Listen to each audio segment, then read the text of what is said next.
Clima o tectónica, que controla las variaciones espaciotemporales en las tasas de erosión a lo largo de la cordillera oriental de Colombia. Se tiene generalizado que los movimientos tectónicos son los únicos influyentes en las deformaciones de la Tierra, dejando de lado la importancia que tiene el clima en factores como el levantamiento, lo que ha causado que en la última década las discusiones entre movimientos tectónicos y clima aumenten, ayudando a profundizar investigaciones, como el caso del clima biodiversidad, que además explica factores que son incluso externos a las deformaciones de la Tierra y abren nuevos caminos a la biología. En el caso del levantamiento neógeno cuaternario de la cadena de los Andes, donde la distribución de las lluvias se modificó a causa de creación de una barrera orográfica, provocando importantes eventos de reorganización del drenaje que finalmente modificaron el flujo de sedimentos hacia la cuenca del Amazonas, lo que provocó la explosión de la biodiversidad que se observa hoy en día. Históricamente, la exhumación en la cordillera oriental a largo plazo se ha visto limitado por una cantidad sustancial de datos termocronológicos de baja temperatura, mostrando tres principales, que el primero de estos sería remontándonos al Paleoceno y Eoceno a lo largo del límite actual entre la cuenca del interior del Valle del Magdalena y las estribaciones occidentales. El segundo de estos durante el Oligoceno y el último en el Mioceno hasta el Plioceno, representando el evento responsable de la construcción topográfica del Orogeno, de donde autores han defendido un vínculo entre el clima y la exhumación a lo largo del plazo de la cordillera occidental, diciendo que la exhumación impulsada por el clima ocurrió durante los últimos 3 megaaños, o mejor dicho, millones de años, influyendo directamente en la simetría del rango, generando un sentido con un análisis topográfico de los Andes que encontró correlaciones espaciales positivas entre la erosión, la precipitación actual y la morfología del rango. El fin de este enfoque está en la vinculación a lo largo de la historia de un enfriamiento en la cordillera oriental con factores de evolución a corto plazo, provocando que tectonismo es el principal impulsor de los patrones de erosión y exhumación registrados en la cordillera. Por otro lado, se tienen las implicaciones tectónicas regionales y locales para la relación entre el clima y tectónica, donde se examina la correlación espaciotemporal entre las tasas de erosión derivadas, los índices geomorfológicos y los parámetros sísmicos obtenidos extrapolando la velocidad de deformación actual durante un periodo de 5 millones de años. Reuniendo estos datos y perfiles específicos de franjas regionales, se permite discutir y cerrar la brecha temporal entre las tasas de erosión a corto y largo plazo, junto con el levantamiento de la cordillera oriental. El marco geológico, geomorfológico y climático. Primero que todo se habla del entorno tectónico. La forma actual de la cordillera oriental fue esculpida tras la inversión tectónica cenozoica de una gran cuenca extensional mesozoica, enmarcada dentro de la interacción entre las placas de Nazca, Sudamericana y Caribe. La cordillera oriental ha sido considerada como una faja plegada y corrida divergente con tasas de exhumación más rápidas concentradas en las estribaciones orientales, lo que se vio favorecido por altas tasas de denudación. Se dice que el primer episodio de inversión tectónica ocurrió durante el Maastrichtiano, luego de estudiar las variaciones espaciales y temporales del registro sedimentario, proponiendo un mecanismo de deformación multifásico asociado con la subducción de convergencia de la meseta del Caribe en esta etapa. En este primer evento preandino fue clave para la inversión de las estructuras del basamento y la acumulación de sedimentos espesos tanto en la cuenca de los llanos como en la del Magdalena Medio. La inversión tectónica de las estructuras heredadas se produjo en un estado de estrés transpresional. Eso se evidencia por los datos presentados en este documento, como los mecanismos focales. El mapa sismotectónico de la cordillera oriental destaca los cambios a lo largo del rumbo, tanto en el tipo de falla como en el estilo estructural. Actualmente es difícil restringirse en cuanto a movimientos tectónicos dado los pocos mecanismos focales obtenidos. Sin embargo, algunos autores han reconocido el predominio de un régimen de estrés transpresivo en todo el rango, que a su vez induce desplazamientos a lo largo de las estructuras delimitadas de tendencia. La mayor parte de la deformación cortical actual está distribuida por estructuras longitudinales invertidas como las fallas de Boyacá y Soapaga al norte. El segundo punto sería el entorno geológico y geomorfológico. La cordillera oriental está construida sobre un basamento cristalino, compuesto por rocas metamórficas del Precámbrico al Paleozoico inferior y rocas intrusivas del Jurásico que afloran en varios macizos aislados. Una gruesa sucesión de rocas sedimentarias del Mesozoico al Paleógeno Cubre discordantemente este núcleo complejo ígneo metamórfico, así como parches aislados de rocas sedimentarias del Paleozoico plegadas y corridas debido a la orogenia andina. Geomorfológicamente, la cordillera oriental tiene una forma curva con tendencia de noreste a suroeste. El Plioceno hasta el entorno climático actual de la cordillera oriental. La mayoría de estos se realizaron mediante el análisis de sedimentos glaciares y fluvio-lacustres depositados en las cuencas de Bogotá y Amazonía. Desde el Pleistoceno existieron glaciares en varias regiones como el páramo de Sumapaz y el páramo de Chingaza, superando en todas estas áreas los 3.7 kilómetros de elevación.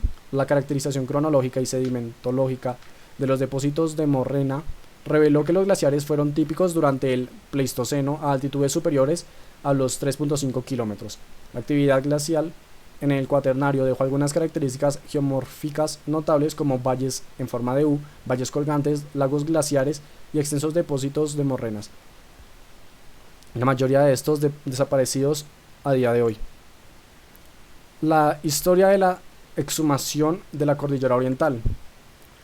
Una cantidad significativa de estudios termocronológicos de baja temperatura de los Andes del norte se han centrado en la cordillera oriental, del trabajo pionero de Chagall, Toro y Vanderbilt.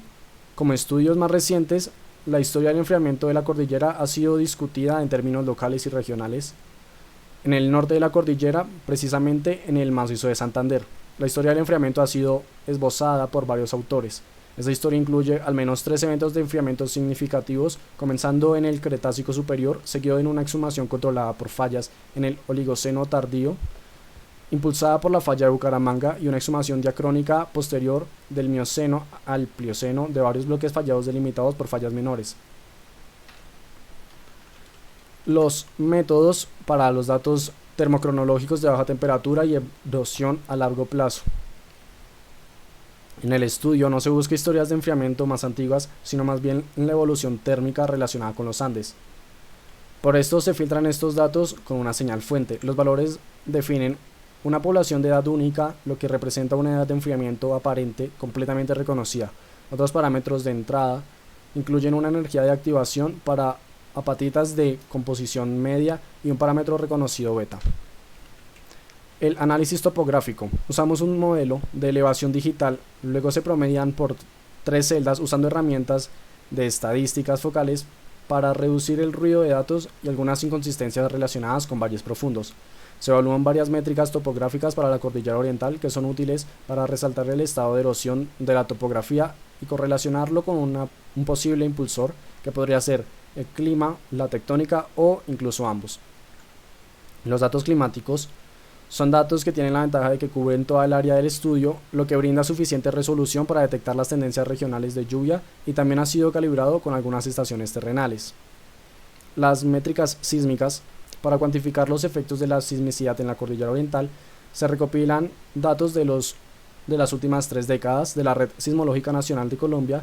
Utilizando esta base de datos de sismicidad, se calcula la tasa de formación frágil sísmica, los valores de tipo B y una energía sísmica liberada. La energía sísmica a partir de las magnitudes locales se calcula mediante la ecuación de Gutenberg y Richter. El análisis estadístico, correlación de Pearson y pruebas ANOVA, con el fin de comprender mejor los controles potenciales sobre la erosión y las tasas de exhumación de la cordillera oriental, se realizan 2 análisis estadísticos diferentes.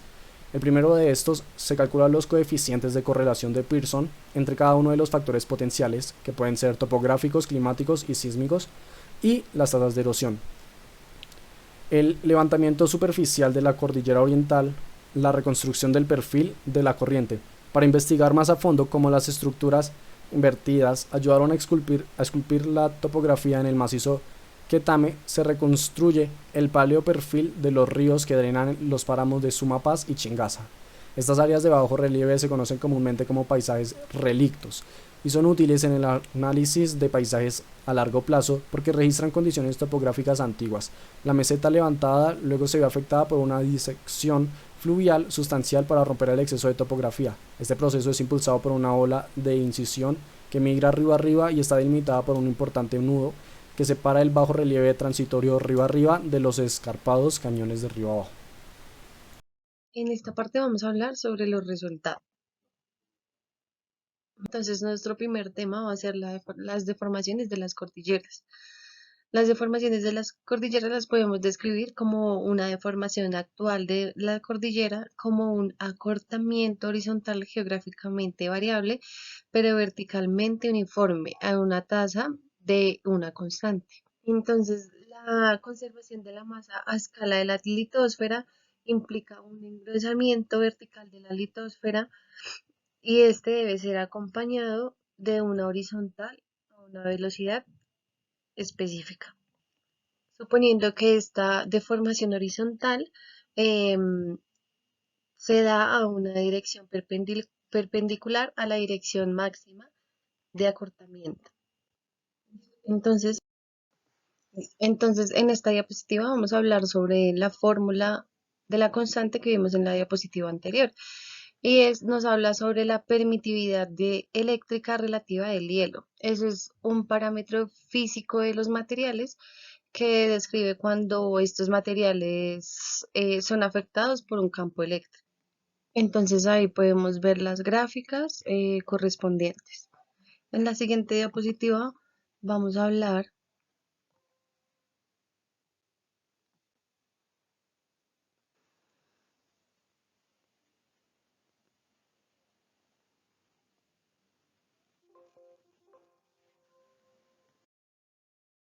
En esta diapositiva vamos a hablar sobre los perfiles topográficos de las zanjas. Entonces, un perfil topográfico es una representación del relieve del terreno que se obtiene cortando transversalmente las líneas de un mapa de curvas de nivel, el cual puede definirse como una línea cerrada que une varios puntos del relieve que están situados a la misma altura sobre el nivel del mar. Estos generalmente se dibujan a la misma escala horizontal del mar. En estos casos, una escala realzada o exagerada es aconsejable para resaltar los diferentes puntos del relieve. Y estos pueden variar dependiendo la amplitud y el relieve de la capa terrestre que se esté realzando. Acá vamos a hablar sobre datos termocronológicos, topográficos y climáticos. Entonces, en las siguientes imágenes en el gráfico A podemos evidenciar las métricas topográficas medidas. En el C podemos evidenciar el relieve local.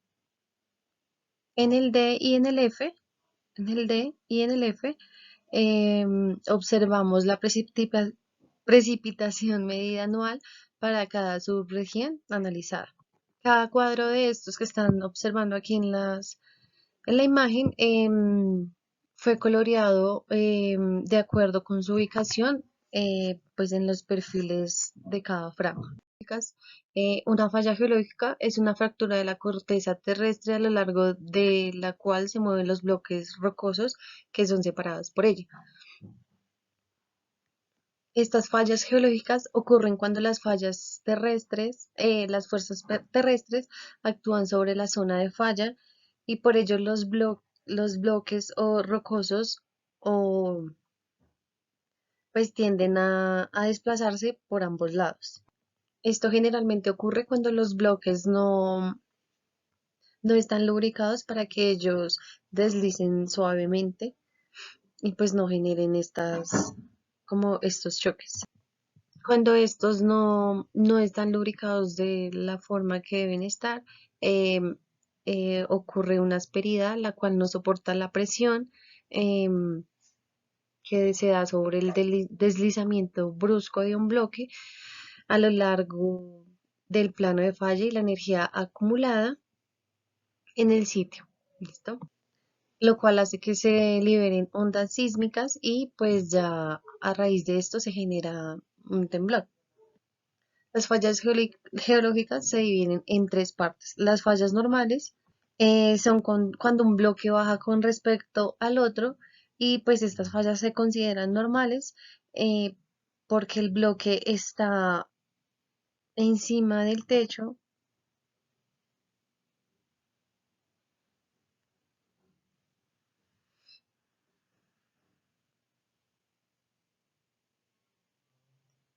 y este baja con respecto al bloque de piso. Y generalmente estas fallas se generan por la separación de las placas tectónicas, pues es decir, por una distensión. El segundo son las fallas de desplazamiento. eh, pues estas fallas ocurren cuando hay un rumbo o un tipo de falla en el cual el movimiento general es paralelo al rumbo de la superficie. Em, y pues cuando los bloques se desplazan lateralmente uno con respecto al otro. Por último, las fallas inversas son las que provocan un levantamiento del suelo, lo que significa que el bloque que está encima del plano de falla sube con el que está respecto al plano de falla del piso. Y pues a estas fallas se les llama inversas porque las fuerzas que las generan son comprensivas, lo que significa que empujan un bloque hacia el otro. Listo. Entonces aquí vamos a hablar sobre las elevaciones más altas y muro colgante de la falla de Boyacá. Entonces en esta imagen podemos observar el perfil de barrido que condensa los datos topográficos, termocronológicos y climáticos en el norte de esta región. En el gráfico A vamos a observar la muestra de los perfiles de elevación mínimo, medio y máximo y los datos AFT compilados. En la parte de abajo podemos observar la barra que representa la franja de las principales unidades geológicas. En la gráfica B podemos observar las tasas de erosión a largo plazo derivadas de los datos pues, que observamos en el panel. Y por último, en la gráfica C, observamos la relación distancia-edad para la respectiva franja y pues estos datos representan un promedio de pues un grupo de edades.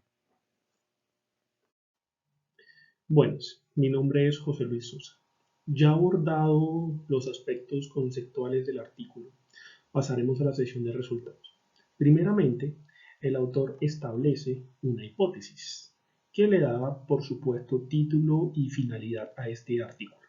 Es la tectónica más que el clima el principal impulsor de los patrones de erosión registrados en la cordillera, contrariamente a las suposiciones actuales. Para este fin, el autor establece un conjunto de variables que considera relevante. En primera instancia, las variables dependientes son métricas para la medida de la erosión. La primera es la termocronología de trazas de fisión.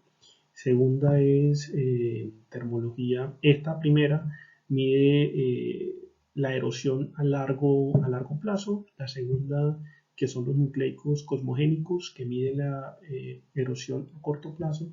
Y a su vez las variables independientes, que son las que consideran que pueden ser precursoras de las anteriores, son variables en primera instancia geomorfológicas, como son la pendiente media del relieve global, la curva isométrica, ¿sí?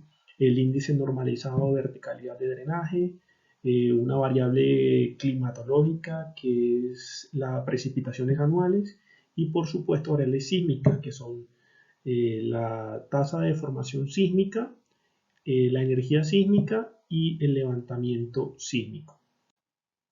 Dada la disposición de los datos AFT con los que cuentan los autores, la zona se dividió en seis espacios pues, donde se concentran los datos bibliográficos de estas muestras AFT. Y a su vez tomaron cuatro perfiles topográficos con diferentes cortes que tocan algunas de estas zonas. En el siguiente diagrama de tabaco se alcanza a ver la media de cada uno de estos valores para las determinadas zonas. Por ejemplo, las precipitaciones podemos ver que en la zona central este en la zona 1, llamémosla, la precipitación en esta zona se encuentra más o menos en 1500 milímetros anuales, mientras que en esta zona se encuentra más o menos en 3500 milímetros anuales. Y así a su vez podemos ver cómo es la variabilidad de cada uno de estos factores, de cada factor dependiente, claro, de cada factor dependiente e independiente, con respecto a cada una de las 6 zonas en las que está dividido el estudio. El siguiente paso en el análisis estadístico es correlacionar todas las variables a partir de un coeficiente que se llama coeficiente de Pearson. Si esta correlación me da un factor R superior a mayor o igual a 0.60, significa que existe una correlación mayor al 90%. Si podemos observar que para todas las áreas en esta zona, ¿sí?, el factor de deformación por eventos sísmicos tiene un 0.7 con respecto a este factor que es erosión a largo plazo, ¿sí? Quiere decir que este factor está bien relacionado con este o puede explicar algo. Y así con todos los factores para cada uno de los sectores. Si pueden ver el sector C3C, este sector, la erosión a largo plazo está bien relacionada con la mayoría de los factores. ¿Sí? Este es el primer paso estadístico. Y posteriormente se puede revisar esta correlación para cada uno de los escenarios. Luego, tomando los valores que mayor coeficiente tengan, se pasa a una siguiente fase del análisis estadístico. Tomando los valores más relevantes para cada escenario, del paso anterior establecemos estos diagramas de lollipop que llaman, donde el eje X son coeficientes estandarizados que representan valores predictivos para establecer una correlación directa o qué factor es el que más relevancia tiene frente a cada elemento con el que se correlaciona. Por ejemplo, en el caso de todas las regiones, esta variable independiente, que es la erosión a mediano plazo, está mucho más afectada por este factor sísmico, mientras que en todas las regiones esta erosión a largo plazo también sigue siendo un poco más afectada por factores sísmicos. Y así podemos ver para cada escenario. Si podemos ver en cada escenario, los factores sísmicos son lo que prevalecen, ¿sí? Mientras que los factores relacionados con variables climatológicas, como es las precipitaciones, no aparecen en ningún caso. Los valores relacionados con variables climatológicas aparecen en el escenario E. ¿Sí? En el escenario E vemos que la precipitación es el único escenario donde la precipitación, una variable climatológica, es la que más relevancia tiene. Lo anteriormente expuesto se puede resumir en el siguiente diagrama tomado directamente del artículo. Aquí regresamos a la hipótesis. ¿Qué es más importante, el clima o el aspecto tectónico? Pues a partir de los resultados podemos inferir que el aspecto tectónico es el más relevante tanto a corto plazo, esta línea punteada, como a largo plazo. Si alcanzan a ver, los autores en este plano pusieron el factor relevante tanto a largo plazo, línea continua, como a corto plazo, ¿sí? Solo en esta zona, como habíamos mencionado en la diapositiva anterior, habíamos mencionado aquí solo la lluvia, las precipitaciones tienen relevancia y a corto plazo, ¿sí?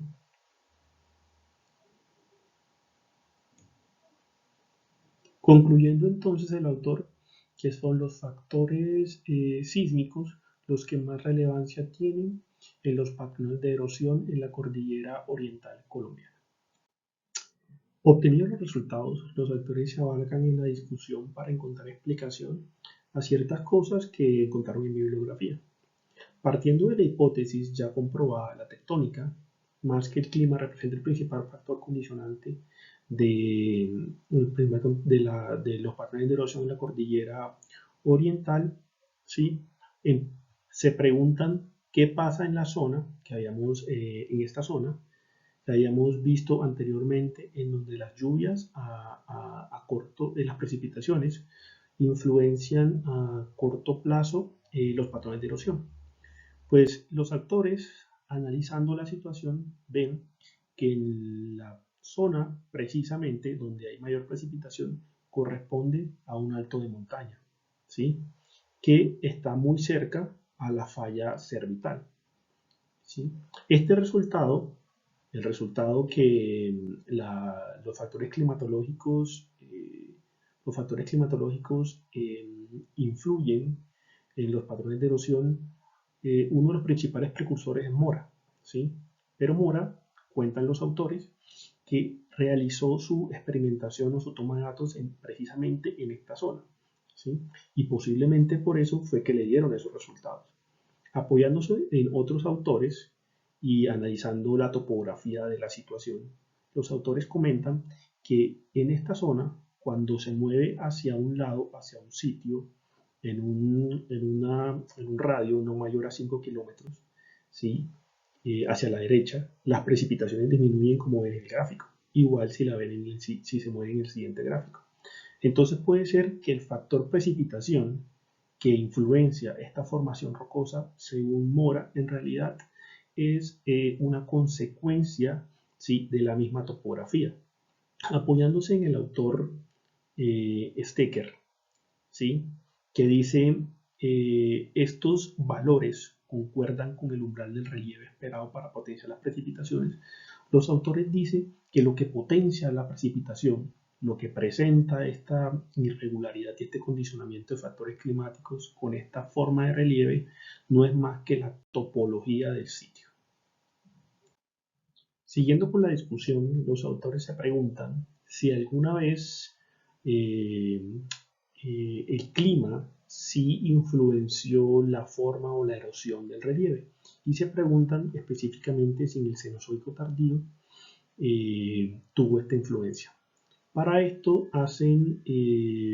traen a colación tres hipótesis. Las tres hipótesis fueron establecidas por Wickel de cómo el clima en este periodo pudo haber influenciado la formación de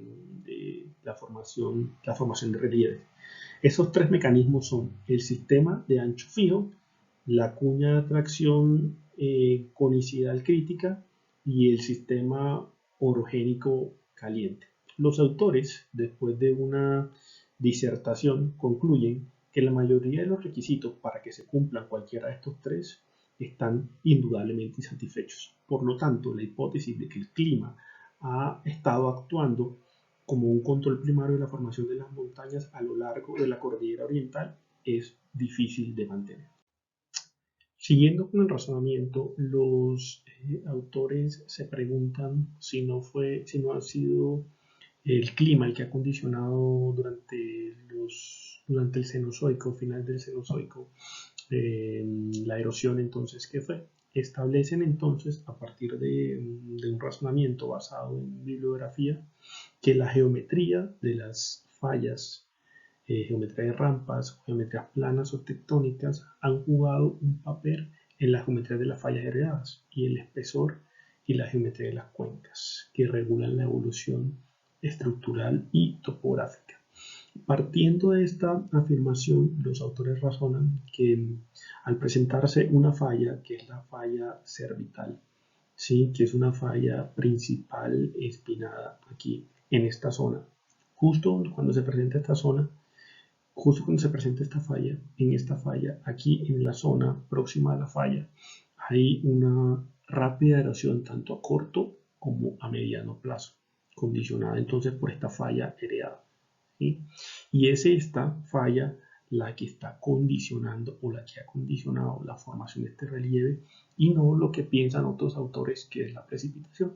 Que consigue una alta precipitación es simplemente una coincidencia. En realidad, la razón por la que se genera esta geometría escarpada ¿sí? Y esta alta erosión, tanto a mediano como a largo plazo, es por la presencia de esta falla.